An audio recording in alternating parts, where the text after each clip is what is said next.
রব্বিরহামহুমা কামা রব্বায়ানি সগীরা। হে আমাদের রব, তাদের দুজনের প্রতি রহমত প্রদর্শন করুন যেভাবে তারা শৈশবে আমাকে লালন পালন করেছেন।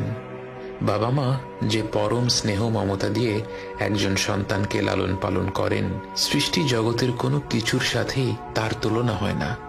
এই মমতায় কোনো স্বার্থ নেই, নেই কোনো শর্ত।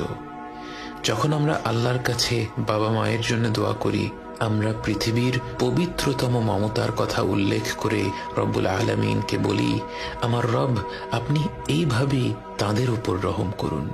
বাবা মায়ের জন্য এই দোয়াটি পবিত্র কোরআনের মাধ্যমে আল্লাহই আমাদের শিখিয়েছেন। অথচ আমরা যদি শুধু বলতাম রব্বিরহামহুমা, এটাও একটা সম্পূর্ণ দোয়া। এর অর্থ, হে রব, আপনি তাদের দুজনের উপর রহম করুন। কিন্তু আল্লাহ আমাদের শিখিয়েছেন রব্বিরহামহুমা কামা রব্বায়ানি সগীরা। শৈশবে তারা কতটা স্নেহ মমতা ভরে আমাদের লালন পালন করেছেন এ কথা উল্লেখ করতে গিয়ে আমাদের মনে পড়ে যায় তাদের অজস্র আত্মত্যাগের কথা। এই পৃথিবীর বুকে আমরা ভূমিষ্ঠ হওয়ার আগে থেকেই বাবা মায়ের আত্মত্যাগ